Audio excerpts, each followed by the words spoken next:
วัดราชาธิวาสวรวิหารใกล้การพุทธานุภาพจัดทำให้ทำบรรยายจากคัมภีร์มีมนต์ขลังศูนย์พิทักษ์พุทธศาสตร์จัดให้ฟังส่งเสียงดังจากคนหนึ่งถึงทุกคนฟังทำจบแล้วค่อยพักผ่อนกายจิตทำเป็นมิตรไร้ทุกโทษสดสิผลหลับปลอดภัยสุขสบายไร้กังวลขอสาธุชนทวนทุกท่านสุขสันเทินโดยพระธรรมกิติเมธีผู้ช่วยเจ้าอาวาสวัดราชาธิวาสวิหาร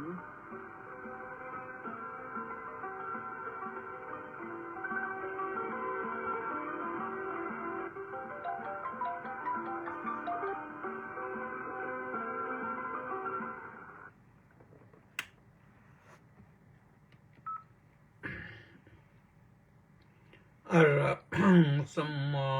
สัมพุทโธภควาบุตถังภะคะวันตังอภิวาเดมิสวากขาโตภควตาธัมโมธัมมังนัมมัสสามิสุปฏิปันโนภะคะวะโตสาวกสังโฆสังฆังนะมามิขอถวายความนอบน้อมแด่พระรัตนตรัยขอคารวะพระเถรานุเถระเจริญสุขเจริญพรท่านสาธุชนผู้ติดตามสดับรับฟังรายการพุทธานุภาพทุกท่านวันนี้รายการพุทธานุภาพก็มาพบกับท่านทั้งหลายในวันศุกร์ที่31พฤษภาคมพระพุทธศักราช2567แรม9ค่ำเดือน6ก็เราก็ฟังกันเป็นวันสุดท้ายของเดือนพรุ่งนี้ก็ค่อยฟังเดือนใหม่พรุ่งนี้ก็มาเดือนใหม่มารายการนี้ก็มีให้ฟังกันเป็นประจำวันจันทร์ถึงวันศุกร์3 ทุ่มถึง4 ทุ่มถ้ายังไม่พักผ่อนไม่หลับไม่นอนก็ฟังกันถ้าพักผ่อนหลับนอนก็พรุ่งนี้ก็ฟังก็ได้เพราะว่ารายการนี้ก็จะเซฟไว้ให้1 เดือน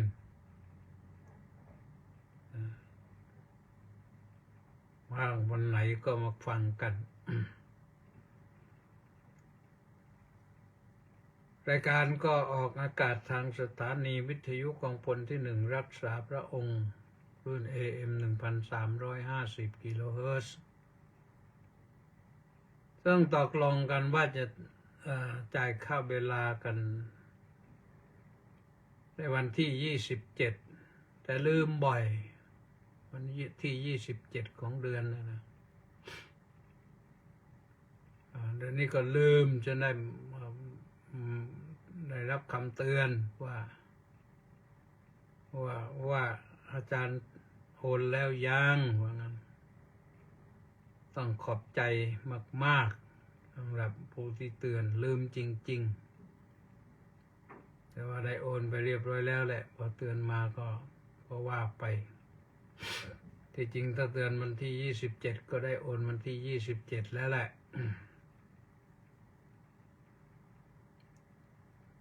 จะเป็นเพราะอายุมากขึ้นหรือแก่มากขึ้นก็ไม่ทราบลืมบ่อยเอาละไม่ลืมวันนี้ไม่ลืมรายการแต่ก็ไม่ลืมอนุโมทนาบุญโยมแปะนันทิการวันนี้ขอร่วมเป็นเจ้าภาพพระไตรงานฉลอง200 ปีแห่งการผนวดของวชิรยานภิกษุ 1 ไตรก็ 2,300 บาท แล้วก็ยังมีโยมทวินโยมทองคำซึ่งทราบว่าเป็นคุณพ่อคุณแม่ของแปะนันทิการด้วยก็ร่วมมาเป็นอีกไตรหนึ่งด้วยอนุโมทนาบุญนะโยมนะทุกท่านแหละยังมีอีกที่ร่วมกองบุญหนุนกองธรรมเผยแผ่ธรรมก็มีโยมเนตรประวีสุขธรานนท์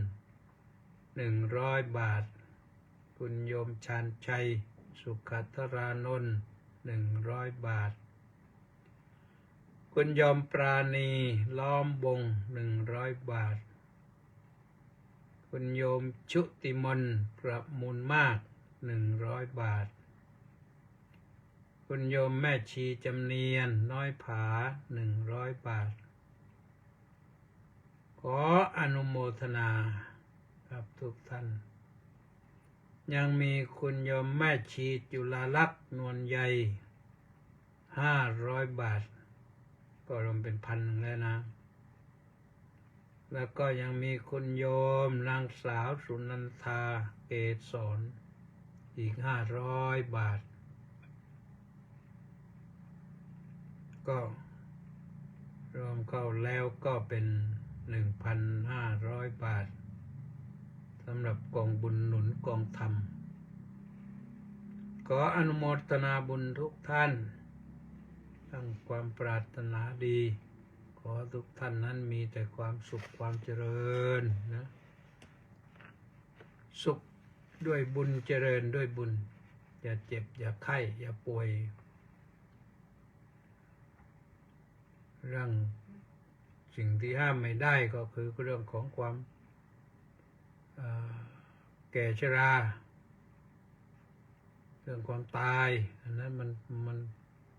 ห้ามไม่ได้ขอร้องไม่ได้แต่เจ็บป่วยเราหลบเลี่ยงได้ใช้ปัญญาหลบเลี่ยง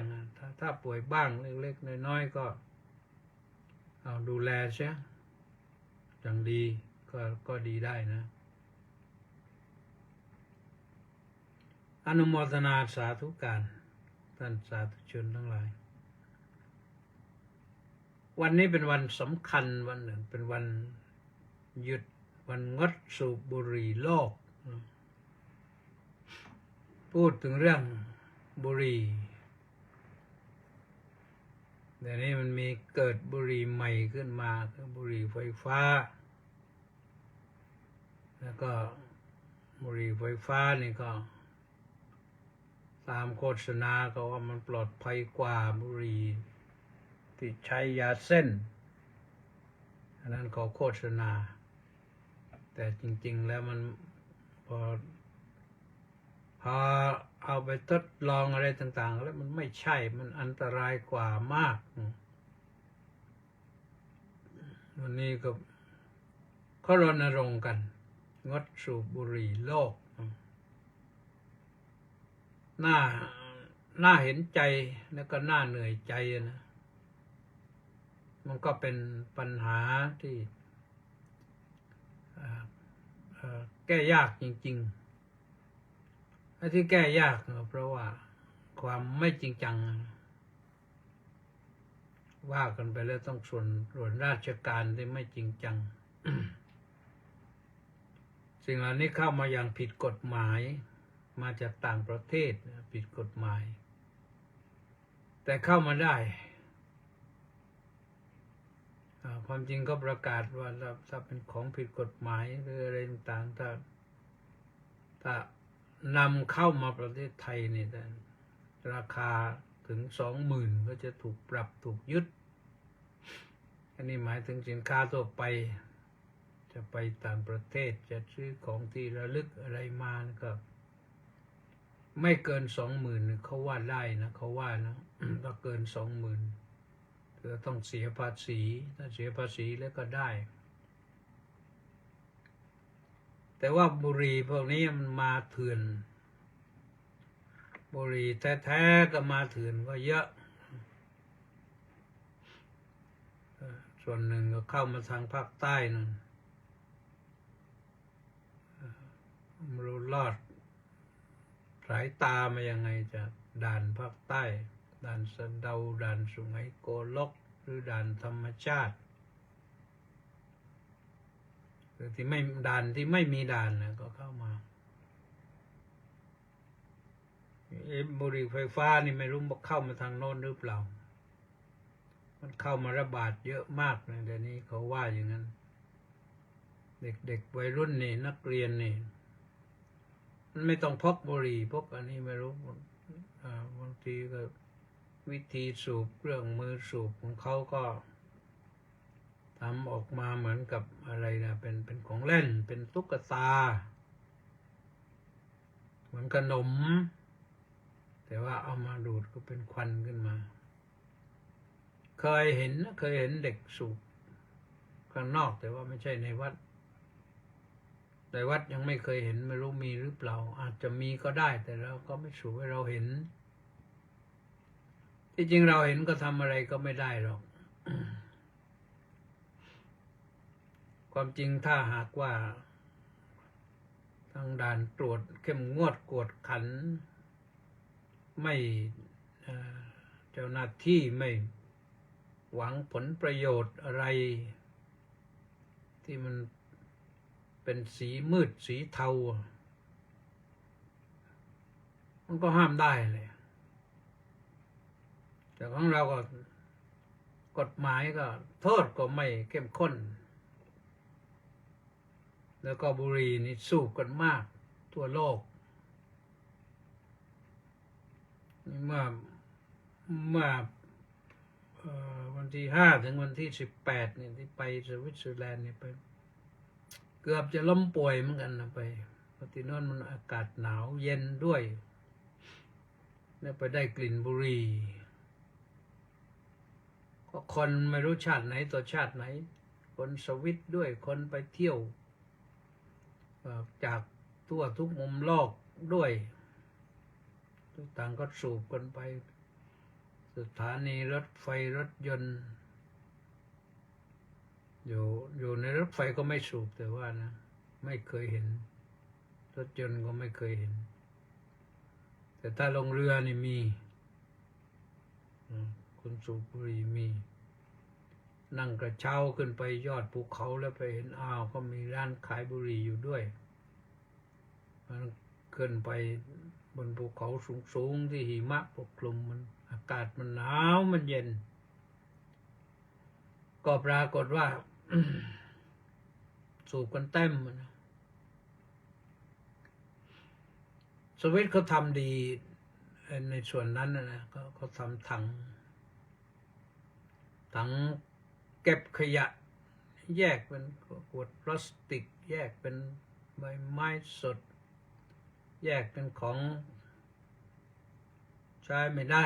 เลยต้องเอาไปทำลายแล้วก็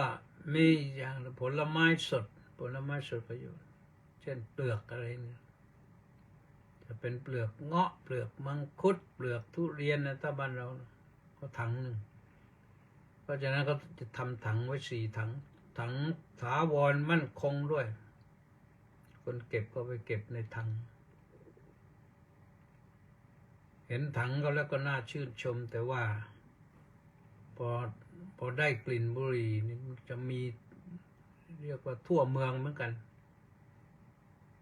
แสบจมูกมันจะเป็นลมความจริงอาตมาภาพเองก็เคยสูบบุหรี่นะเริ่มสูบมาตั้งแต่ประมาณอายุ17-18ได้ตรงนั้นนะนานนะแล้วก็มาเลิกไว้เมื่อประมาณพ.ศ. 2528-29เป็นพระแล้ว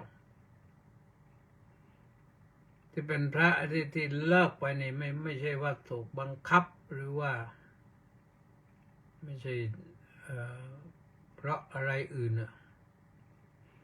เพราะรู้สึกว่ามันก็ไม่ได้ประโยชน์แล้วมันเลิกหมดจริงๆเมื่อเรียนบาลีจบตอนหลังนั้นยัง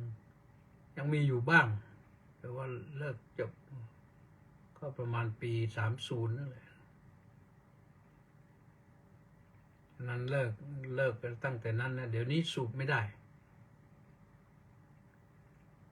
พอสูบแล้วต้องรีบบ้วนปากแปรงฟัน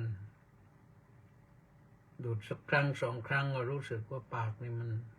เราเหม็นตัวเองอะแต่ที่คิดว่าจะเลิกรู้สึกว่าตอนนั้นเริ่มจะมีกระแสต่อต้านโดยเฉพาะอย่างยิ่งพระนี่ซึ่งความจริงพระนี่ที่สูบบุหรี่ติดบุหรี่กันส่วนมากเมื่อก่อนนะเมื่อก่อนเพราะว่ายอมถวายพอในมนต์พระไปที่บ้านก็มันต้องหมากพลูบุหรี่ต้อนรับก่อนแล้วก็ว่ากันไปในที่สุดก็เอาเป็นแต่อาตมาภาพเองเนี่ยติดมาก่อนบวชนะบวชพศ2518แต่ก่อนนั้นก็ประมาณ2516ได้ประมาณ516สูบบุหรี่ก่อนบวชสัก2 ปีแล้วก็ส่วนหนึ่งก็เพราะเพื่อน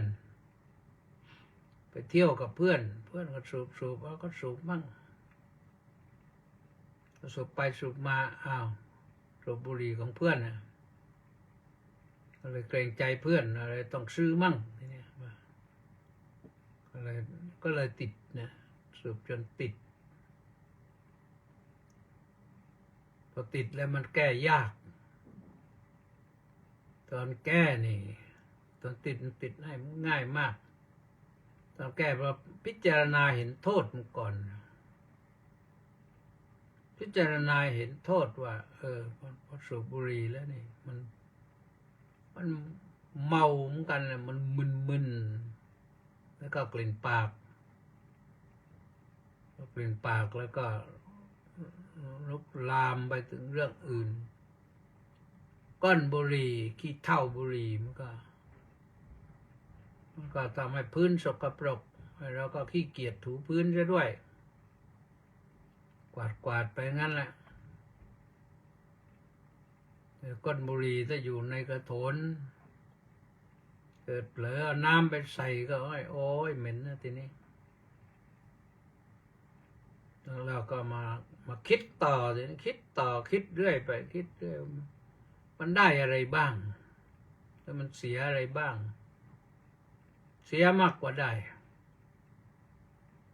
จะตุปัจจัยเงินทองที่โยมถวายมาต้องแบ่งไปซื้อบุหรี่มาเผาเรื่องนี้มันไม่น่าจะเข้าเรื่อง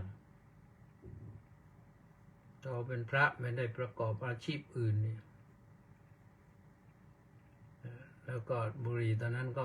ขึ้นราคาเรื่อยปี2 ปีก็ขึ้นปี2 ปีก็ขึ้นรู้สึกว่าสูบมาตั้งแต่บุหรี่ก้นกรองซองละ6 บาทหรือ7 บาทตรงนั้นแล้วก็มาเลิกเด็ดขาดไปเมื่อประมาณ12 บาทซองละ12 บาทตอนนี้ทราบข่าวว่า80-90ไปแล้วแต่คนสูบก็ยังไม่ย่อท้อคงจะหาเงินได้ดีนักสูบนักดูดก็ดูดกันไป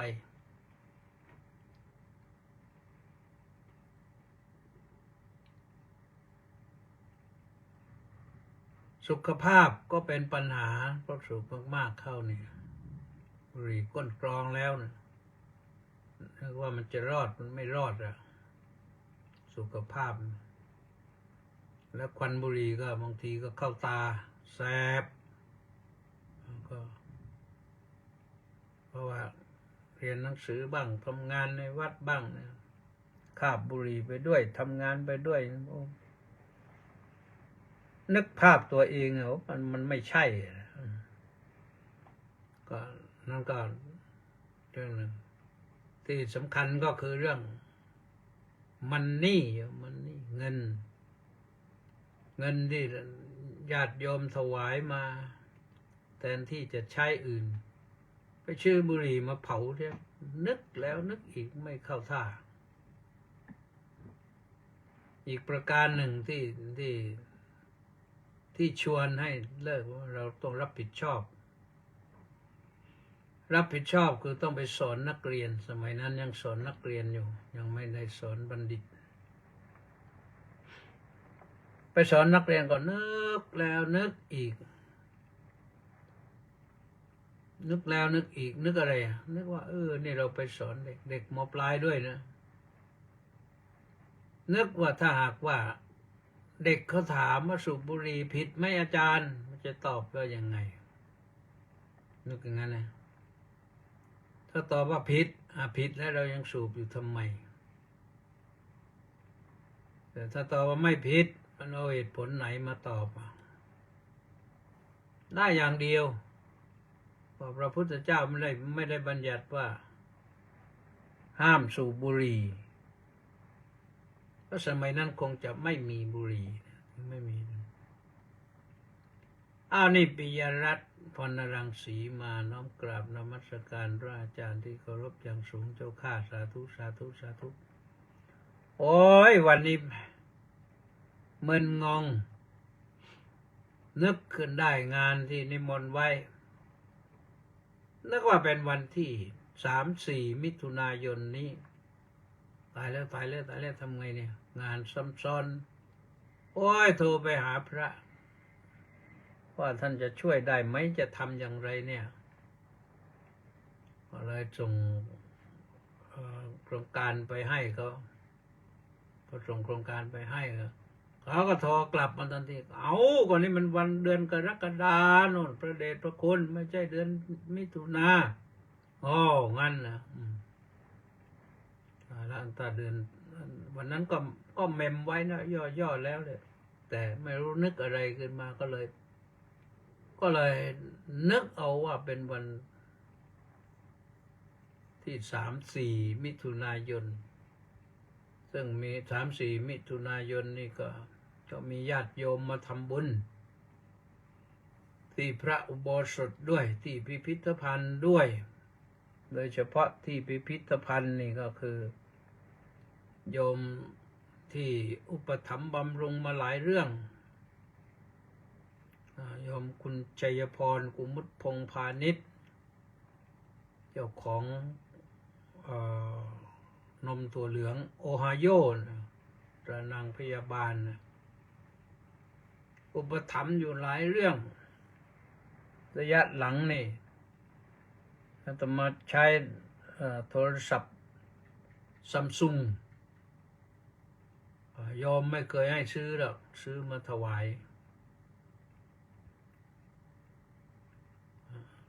แล้วก็ถึงวันสำคัญก็มาถวายเครื่องหนึ่ง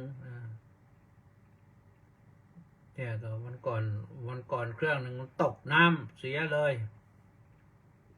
ก็ถวายใหม่มาก็ใช้อยู่ในนี่ที่ใช้โทรออกอากาศอยู่ตอนนี้นะโยมก็ถวายมาก็เป็นเรื่องที่นั่นว่าบุหรี่กันต่อนะมันว่ากันจริงๆแล้วตอนไปสวิตเซอร์แลนด์นี่ก็เกือบจะเจ็บไข้ได้ป่วยเพราะแพ้กลิ่นบุหรี่ก็เพราะที่นั่นมันอากาศหนาวอากาศเย็นกลิ่นมันก็ไม่ค่อยหนีไปไหนลมก็ไม่ค่อยพัดเนี่ยพอออกไปเดินข้างนอกไปที่สถานีรถไฟรถยนต์อะไรต่างๆเนี่ยโอ้คนอื่นก็คงจะเป็นปกติธรรมดาแต่เรามันแพ้ไปแล้วพอแพ้ไปแล้วมันก็แพ้ยาวเลยหลายเรื่องเห็นพวกที่ไปเขาไม่รู้สึกอะไรนี่แสดงว่าเขารับได้รับกลิ่นได้เราประสาทสัมผัสมันเร็วนะประสาทตาก็เร็วนี่ตายังไม่ต้องใช้แว่นนี่ประสาทหูก็เร็วฟังเสียงอาตมาสวดได้หลายเรื่องนะสมัยก่อนร้องเพลงก็เก่งนะโยมนะ คือประสาทหูฟังเอางั้นแหละไม่ต้องไปท่องอะไรมากถ้าได้ฟังเนี่ยเรียนบาลีนี่ก็ฟังตลอดฟังเทปที่เขาบันทึกไว้เราก็ดูหนังสือไปด้วยฟังเทปไปด้วยมันเข้าทางตาและก็ทางหูจมูกก็เร็วรับกลิ่นเร็วเหม็นกลิ่นเหม็นกลิ่นหอมถ้าเป็นกลิ่นเหม็นแล้วมันเจอกลิ่นเหม็นถ้าเป็นกลิ่นซากเช่นซากศพเลยซากศพสัตว์ซากศพสัตว์ซากศพคนเนี่ยต้องเดินหนีต้องเดินไม่งั้นจะอาเจียนอ้วกแตกนะประสาทรับรสก็ใช้การได้ดีกับข้าวอร่อยไม่อร่อยเนี่ยก็พิสูจน์ได้ถ้าเราบอกว่าอร่อยใครก็ว่าอร่อยหมดเหมือนกันนะประสาททางกายสัมผัสนี่มดตัวเล็กนิดเดียวเนี่ยยังรู้สึกหงุดหงิดนะถ้ามดไต่ที่ผิวหนังอย่างที่ไหล่นี่นะเอาจีวรเปิดไหล่ข้างหนึ่งไปนั่งฉันเพลนี่บ่อยเลยมดมันจะอยู่ที่พัดลมหรืออะไรไม่รู้พอไปนั่งปั๊บเดี๋ยวก็มดมาไต่ที่ไหล่แล้วแหละจะว่ามันอยู่ที่จีวรเราก็ไม่ใช่เวลาไปอื่นมันไม่มีแต่รู้ทันทีแล้วก็นั่งนิ่งไม่ได้ต้องแก้เพราะฉะนั้นประสาทใจก็ประสาทใจนั้นมันทั่วอยู่แล้วนะเมื่อตาหูจมูกลิ้นกายรับได้ใจก็รับได้ หรือไม่ได้ก็เป็นอย่างนั้นนะเพราะฉะนั้นกลิ่นบุหรี่แพ้นี่แพ้โชคดีที่เลิกได้นานแล้วตอนนี้ก็เลิกมาก็37 ปีแล้วก็ถือว่ารอดพ้นไม่ต้องสูบบุหรี่แล้วสูบก็ไม่ได้อันนี้ก็ว่าโดยเรื่องหนึ่งก็พิจารณาเห็นโทษว่าเราต้องทำงานสาธารณะอย่าให้เด็กดูถูกโทษเพราะว่าต้องจับจ่ายใช้สอยเรื่องไม่เป็นประโยชน์ซื้อบุหรี่มาเผานี่มันไม่ได้เรื่องโทษในสุขภาพหลายโทษนะทำให้สุขภาพนี่ถ้าสูบบุหรี่มาถึงขนาดนี้สงสัยต่อมหลอดลมอะไรต่างๆไปแล้วหรือไม่ก็เป็นเรื่องอื่นไปหลายเรื่องหลายราวโรคภัยไข้เจ็บโรคปอดโรคอะไรต่างๆพอสูบไปแล้วมันก็สูบมากขึ้นเนี่ยมันอยู่คงที่ไม่ได้มันจะเป็นอย่างนั้นนะบางคนนี่สูบชนิดที่ว่ามวนต่อมวนปรากฏว่าอายุ40 ปีไปแล้วเร่งอายุอาตมาเองก็พอเลิกเด็ดขาดตอนนั้นก็เก็บเงินนะโยมคิดว่าจะไปเรียนต่างประเทศสักชั้นเรียนปริญญาตรีปริญญาโทเมืองไทยปริญญาตรีนั้นเรียนพร้อมกับบาลีสอบได้ปต.9แล้วก็จบศาสนศาสตร์บัณฑิตปีเดียวกันปีนั้นรับปริญญา2 ใบปริญญาตรีรับปี31โทก็เรียนเมืองไทยรุ่นแรกของมหาวิทยาลัยมหามกุฏราชวิทยาลัยโดยมีหลวงพ่อพระพรหมวชิราจารย์เจ้าอาวาสวัดราชประดิษฐ์ปัจจุบันเนี่ย เป็นคณบดีเจ้าพระคุณสมเด็จพระมหามุนีวงศ์เดี๋ยวขอไปเจ้าพระคุณสมเด็จพระมหามุนีวงศ์สมเด็จวัดมกุฏพุทธชินวงศ์สมเด็จพระพุทธชินวงศ์เป็นอธิการบดีแต่ตอนนั้นท่านตอนที่เรียนก็ยังเป็นพระยานวโรดมอยู่พอเรียนปริญญาโทนี่ก็ยังอยู่นะเพิ่งมาเปลี่ยนมาพรบใหม่ปี2540นี่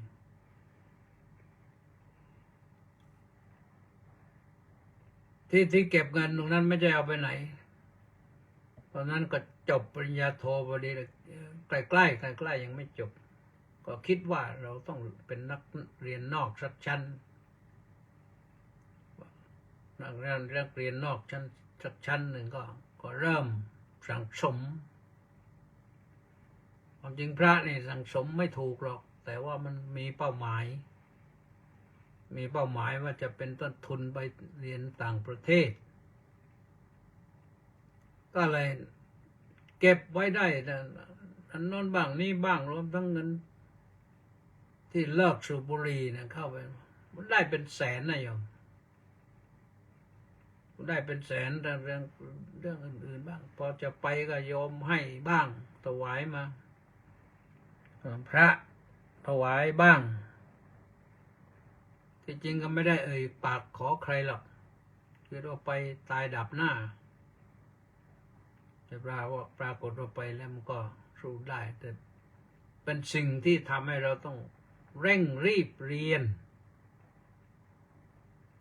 อาตมาไปนั่งเรียนอยู่จริงๆก็2 ปีครึ่งนะปริญญาเอกนี่พอครบ2 ปีครึ่งปั๊บสับมิดงานเลยขอจบเลยที่อินเดียนี่เขาให้ปรีสับมิดคือให้สอบก่อนขอจบ6 เดือนเพราะนั้นเราเรียนไป1 ปีครึ่งนี่ไงถ้าเราทำได้เป็นที่พอใจของซูเปอร์ไวเซอร์คืออาจารย์ผู้ควบคุมวิทยานิพนธ์ก็ขอ pre-submission seminar ได้แล้วปรากฏว่าพอขอไปเขาก็อนุมัติสอบจบก็มีมาแก้ไขนิดๆหน่อยๆแล้วก็สอบไฟนอลปั๊บก็ผ่านกลับเลยแต่สอบ pre-submission seminar แล้วนั่นก็ยังกลับไม่ได้นะยังเพราะว่าเวลามันยังไม่ครบต้องทำเวลาให้ครบอยู่เพิ่มเวลาให้ครบถ้าไม่งั้นก็ไม่อนุญาตให้จบก็เลยอยู่ให้ครบก็เป็น2 ปีครึ่งเป๊ะๆเลยก็จบเรียบร้อยกลับเลยไม่รอรับปริญญารับแต่ใบ provisional certificate คือใบรับรองการทำงานก่อนก็ให้มาปั๊บก็บินเลยพอบินมาเนี่ยขึ้นเครื่องที่โกลกัตตาเลยโยมตอนนั้นเขาเรียกกันกัตตาเดี๋ยวนี้เขาเรียกโกลกัตตาปรากฏว่านั่งเครื่องบินการบินไทยมาเครื่องการบินไทยไปลงที่นั่นพอออกอ่าวเบงกอลนี่เครื่องมันสั่นปึ๊บโอ้แรงขึ้นเราจบแล้วจะกลับไปถึงบ้านหรือเปล่าเนี่ยว่าจะเอาปริญญาด็อกเตอร์ไปให้โยมพ่อดูหน่อยนี่จะถึงหรือเปล่าเนี่ยเครื่องมันสั่นเหลือเกินแต่ก็สักพักหนึ่งก็หายโล่งจากโกลกัตตามาดอนเมืองมันไม่มีสุวรรณภูมิก็ ก็ประมาณเท่าไหร่2 ชั่วโมง 15 นาทีเครื่องบิน ถ้าบินไปเดลีนี่ก็4 ชั่วโมงไปอีกเท่าหนึ่ง ก็เป็นอันว่าผ่านมาเรียบร้อย อยู่มาเขาก็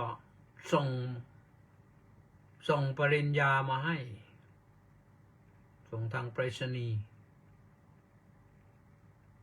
ก็เรียบร้อย ได้เรียบร้อยจบเรียบร้อย บุรีก็จบ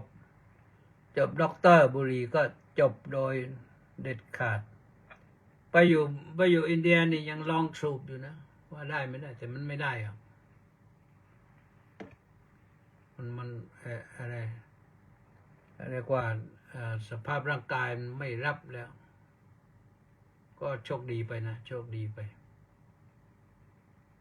ทุนก็โน่นบ้างนี่บ้างก็ได้เรียบร้อยจบตอนนี้ก็เลยต้องช่วยคนอื่นต่อไปท่านสาธุชนทั้งหลาย เพราะฉะนั้นเรื่องของบุหรี่นะใครเลิกได้เลิกนะอันมาก็เขียนบทความให้จุฬาลงกรณ์มา3-4 ตอนแล้วเรื่องรณรงค์เลิกสูบบุหรี่เนี่ยจุฬาลงกรณ์มหาวิทยาลัยนะก็มีวารสารก็ทางคุณหมอมาโนชลีโทชวลิตนายกสมาคมศิษย์เก่ามหาวิทยาลัยนวมินทราธิราชนี่ขอให้ช่วยเขียนให้หน่อยก็เลยก็เขียนให้ขอมาทุกครั้งก็เขียนให้แหละคุณหมอนี่ก็ดีมากๆเลยนะช่วยมีอะไร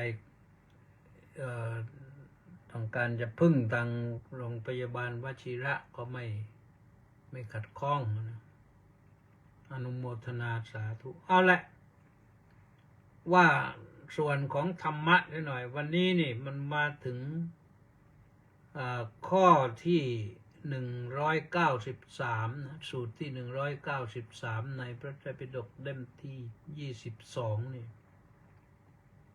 เป็นพระสูตรชื่อว่าสังขารวัฏสูตรว่าด้วยเรื่องผลของการมีนิวรณ์และไม่มีนิวรณ์มีและไม่มีนิวรณ์นิวรณ์ก็มี5 อย่างนะที่พระพุทธเจ้าทรงชี้แจงบอกไว้นิวรณ์มี5 อย่างนิวรณ์คำว่านิวรณ์แปลว่าอารมณ์ที่มากั้นจิตไม่ให้บรรลุความดีหรือบางครั้งบางทีมันกั้นความดีข้างนอกไม่ให้เข้าไปในจิตเพราะมีนิวรณ์เดี๋ยวนี้พระพุทธองค์ทรงแสดงไว้ในพระสูตรนี้ว่าครั้งนั้นแลสังขารวะพราหมณ์เข้าไปเฝ้าพระผู้มีพระภาคเจ้าถึงที่ประทับได้ปราศัยพอสมควรแล้วก็จึงนั่งฟังแล้วก็ได้ทูลถามพระผู้มีพระภาคเจ้าว่าข้าแต่พระโคดมอะไรเล่าเป็นเหตุเป็นปัจจัยให้มนแม้ที่ทำการสาธยายตลอดกาลนานก็ไม่แจ่มแจ้งในการบางคราวไม่ต้องกล่าวถึงมนที่ไม่ได้ทำการสาธยายและอะไรเป็นเหตุเป็นปัจจัยเครื่องให้มนแม้ที่ไม่ได้ทำการสาธยายตลอดกาลนานก็แจ่มแจ้งขึ้นมาได้ในการบางคราวไม่ต้องกล่าวถึงมนที่ทำการสาธยายพระพุทธองค์ตรัสว่าท่านพราหมณ์สมัยใดบุคคลมีใจอันกามราคะกลุ่มรุม อันกามราคะครอบงำและย่อมไม่รู้ชัดตามความเป็นจริงซึ่งทำเป็นเครื่องสลัดออกแห่งกามราคะที่เกิดขึ้นแล้วสมัยนั้นบุคคลนั้นย่อมไม่รู้ไม่เห็นตามความเป็นจริงแม้ซึ่งประโยชน์ตนแม้ซึ่งประโยชน์ผู้อื่นแม้ซึ่งประโยชน์ทั้งสองฝ่ายมันแม้ที่ทำการสาธยายตลอดกาลนานก็ไม่แจ่มแจ้งไม่ต้องกล่าวถึงมนที่ไม่ได้ทำการสาธยายเปรียบเหมือนภาชนะที่เต็มด้วยน้ำซึ่งรักคนด้วยครั่งขมิ้นสีเขียวสีเหลืองอ่อนหรือสีอะไรก็แล้วแต่บุรุษที่มีตาดีมองดูเงาหน้าของตนในภาชนะอันเต็มด้วยน้ำนั้นจะไม่พึงรู้ไม่พึงเห็นตามความเป็นจริงแม้ชั้นใดท่านพราหมณ์สมัยใดบุคคลมีใจอันกามราคะกลุ่มรุมอันกามราคะครอบงำและย่อมไม่รู้ชัดตามเป็นจริงซึ่งทำเป็นเครื่องสลัดออกแห่งกามราคะที่เกิดขึ้นแล้วสมัยนั้นบุคคลย่อมไม่รู้ไม่เห็นความเป็นตามเป็นจริงแม้ซึ่งประโยชน์ตนแม้ประโยชน์ของผู้อื่นแม้ประโยชน์ทั้งสองฝ่ายมันแม้ที่ทำการสาธยายมาตลอดกาลนานก็ไม่แจ่มแจ้งไม่ต้องกล่าวถึงมนที่ไม่ได้ทำการสาธยายฉันใดก็ฉันนั้น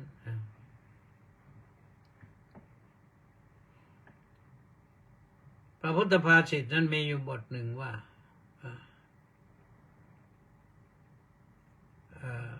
มนมีการไม่ต้องจำเป็นมนทินไม่สาธยายเป็นมนทินมันมีการไม่สาธยายเป็นมนทินคือตัวราคะเนี่ยมันไปกลุ่มรุมที่จิตใครแล้วมันทำให้หน้ามืดตามัวคิดว่าคนที่อะไรอายุสักเลย15ไปแล้วเริ่มจะมีปัญหาเรื่องความรักมาหุ้มห่อราคะเนี่ยกลุ่มรุมจิตใจแต่จะหนักบ้างเบาบ้างบุคคลผู้นั้นจะเชื่อฟังมารดาบิดาเชื่อฟังครูบาอาจารย์ว่าอย่าไปสนใจลูกเอ้ยตั้งใจศึกษาเล่าเรียนไปก่อนแต่เชื่อฟังก็ได้แต่ก็ไม่ค่อยนั่นนะเพราะว่าสิ่งยั่วยวนให้เกิดกามราคะมันเยอะมันเป็นธรรมดาของมนุษย์สัตว์โลกที่มีความต้องการเพศตรงข้ามแล้วก็ไปหลงไหลก็เกิดอาการที่เรียกว่าราคะนี่แปลว่าความยินดีความพอใจถ้ายินดีจนเกินยินดีจนเลยเถิดไม่มีลิมิตอันนั้นแหละมันจะมีปัญหาถ้ามีปัญหามากก็เรียกว่าพ่อบอกก็ไม่เชื่อแม่บอกก็ไม่ฟังญาติผู้ใหญ่ขนาดไหนบอกก็ไม่ยอมรับพระสอนไปเถิดสอนให้ปากฉีกฟันหลุดก็ไม่เชื่อหรอกแต่นอนพอไปถึงพ้นน่ะหรือว่าไปเจอปัญหาอุปสรรคผิดหวังรักอย่างร้ายแรงตอนนั้นแหละเริ่มจะเข้าใจบ้างที่ท่านเตือนท่านห้ามนี่ก็เป็นอย่างนี้นะคนไทยเราที่จริงมีวัฒนธรรมที่ดีเรื่องการรักเนื้อสงวนนวลไม่ไปยุ่งเกี่ยวไม่ถึงเวลาอันควร แต่ว่าเราก็แทบจะสู้วัฒนธรรมฝรั่งไม่ค่อยได้ไม่รู้ใครเอามาวัฒนธรรมฝรั่งนี่คือตัวเป็นไทยแต่ใจเป็นทาสฝรั่งเอาของฝรั่งมาใช้เขาก็ดีสำหรับเขามันไม่ใช่ดีสำหรับเราคนไทยมีวัฒนธรรมผู้หญิงก็รักเนื้อสงวนนวลผู้ชายก็ไม่ล่วงล้ำกำเกินถึงเวลาอันควรไม่มีใครเขาหวงเขาห้ามพ่อแม่ก็อยากได้ลูกสะใภ้ลูกเขยไปด้วยเหมือนกันนะก็เคยได้ยินนะพ่อแม่บางคนเนี่ยโดยเฉพาะฝ่ายแม่นะบางคนไม่รู้จะได้ลูกเขยเมื่อไหร่อย่างนี้พอลูกสาวไม่ค่อยจะใส่ใจมุ่งแต่งานอย่างเดียวโดยเป็นห่วงเป็นใยว่าเมื่อไหร่จะได้ลูกเขยก็ไม่รู้เมื่อไหร่แต่ที่ลูกเขยไม่ใช่แล้วอยากจะเห็นหลานอยากจะเลี้ยงหลานอยากจะได้เป็นคุณยายคุณย่าเหมือนกับเขาบ้างพอเห็นคนอื่นเนี่ยเห็นคนอื่นมีหลานนะน่ารักน่าชมเนี่ยก็เอาแหละเป็นอย่างนั้นซึ่งเป็นเรื่องปกติธรรมดาของสัตว์โลกนะแต่ถ้าสามารถที่จะเก็บกิริยามารยาทไว้ได้เลยแล้วก็ไม่ปล่อยใจให้หลงไหลเคลิบเคลิ้มไปจนเสียหายนะถึงเวลาอันควรก็มีคู่ครองมีเจ้ามีเรือนก็ไม่ใช่เรื่องผิดอะไรมันเป็นวัฒนธรรมที่ถือปฏิบัติกันมานานดูสวยงามด้วยคนสมัยก่อนก็จึงต้องแต่งงานกันการแต่งงานเนี่ยก็เพื่อประกาศให้ญาติทั้งสองฝ่ายรู้ว่านี่เกิดมีญาติขึ้นมาแล้วต่อไปทายาทตอนนี้มีญาติใหม่ขึ้นมาคนหนึ่งในสกุลของเราแล้วพอมีญาติใหม่แล้วต่อไปก็เป็นทายาทคือหลานก็ว่ากันไปนะเป็นอย่างนั้นตัวราคะมันเป็นตัวปัญหาอุปสรรคที่พราหมณ์ท่านถามนี่ถามเรื่องมนต์ของพราหมณ์ว่าทำไมมันเบลอเนี่ยมาสาธยายก็คือท่องแล้วท่องอีกเนี่ยทำไปทำมาทำไมมันเป็นเช่นนี้ล่ะลืมเบลอไปก็พระพุทธองค์เลยบอกให้ฟังว่า ที่มันเบลอไปเลือนไปนะเพราะถูกราคะครอบงำจิตใจมันครอบงำแล้วมันจิตฟุ้งซ่านไปที่อื่นแล้วก็เลยลืมมนต์แต่ที่จริงแล้วก็นิวรณ์มันก็มีอยู่5นิวรณ์มี5ตัวที่2ก็คือพยาบาทก็คือความอาฆาตเกลียดแค้นน่ะพอความอาฆาตเกลียดแค้นเข้าไปครอบงำจิตใจก็เหมือนกันนะมนต์ก็ละลายหมดท่องมาขนาดไหนอย่างไรครับไม่รู้ไปไหนหมดไม่จำต้องพูดถึงมนต์ที่ยังไม่ค่อยได้ท่องนะมันไม่ได้ท่องมันก็ที่ว่าเป็นมนทินที่ว่าตะกี้ก็คือมันไม่กระจ่างไม่สดใสเป็นสนิมพยาบาทและถีนมิทธะตัวต่อไปความง่วงแล้วก็ซึมเศร้านะคนที่ซึมเศร้าแล้วนึกอะไรไม่ออกนะเพราะฉะนั้นมนต์ก็หายหมดมนต์ได้แล้วก็เลือนมนต์ใหม่ก็ท่องไม่จำสารพัดนะหรือไม่ก็ ตัวที่สี่ก็อุทธัจจะกุกกุจจะแปลว่าความฟุ้งซ่านหรือความหงุดหงิดรำคาญจิตฟุ้งซ่านคิดทำนี้คิดไปโน้นทำโน้นคิดไปนั้นงานที่จะให้สำเร็จประโยชน์ดีๆไม่ได้มันก็เบลอๆไปมั่วๆไปตัดผ้าดีไม่ดีผ้าเสียหมดเลยคนที่ท่องมนต์ก็หมดเลยคนที่เย็บผ้าก็เย็บออกทะเลไหนก็ไม่รู้เพราะจิตมันฟุ้งซ่าน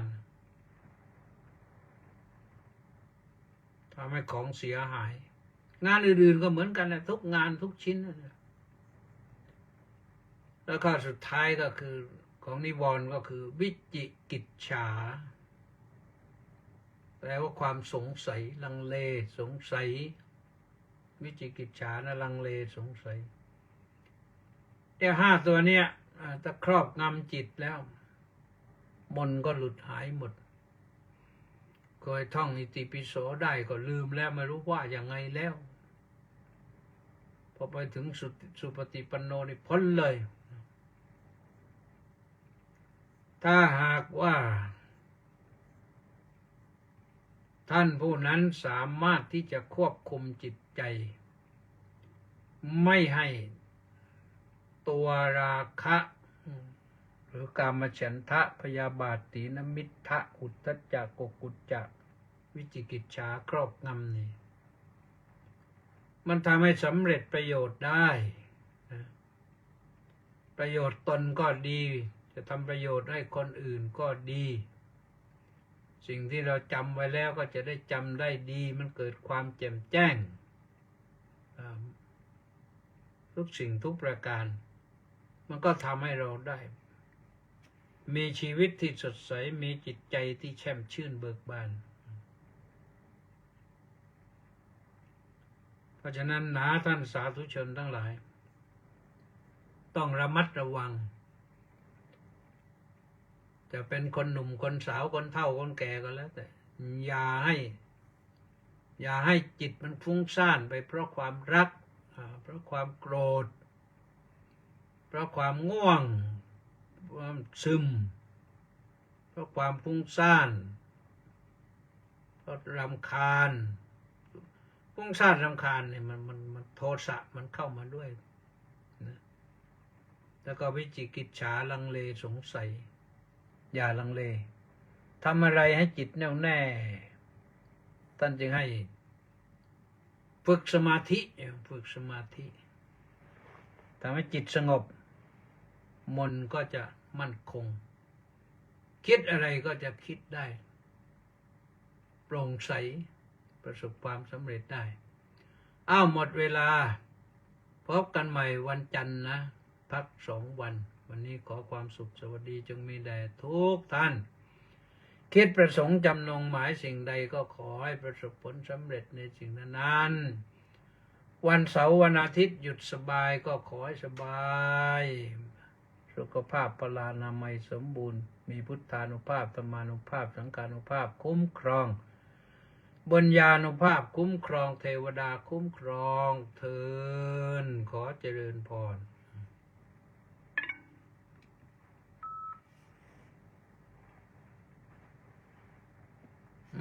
ก็นับดูนะว่ามีใครบ้างมีใครมาบ้างวันนี้มาพักอยู่ที่กิมเอ็นบนแท่นกราบนมัสการเจ้าค่ะสาธุสาธุสาธุเจ้าค่ะบอกแล้วนะอย่าให้จิตฟุ้งซ่านอย่าให้จิตรำคาญทำงานเดี๋ยวรวยตอนนี้รวยอยู่แล้วแหละโยมกิมอินคนบ้านเดียวกันรุ่นเดียวกันนะก็มาเป็นเฒ่าแก่เนียบไปแล้วมีโรงงานตัดเย็บเสื้อผ้ามีร้านจำหน่ายด้วยได้ข่าวคนบ้านเดียวกันนะแต่ไม่ได้เคยไปเยี่ยมที่บ้านรู้สึกนานแล้วนะนานแล้ว เอาวันนี้ท่านที่มาเยี่ยมก็คือวัชรินทร์โอภาโสรามรส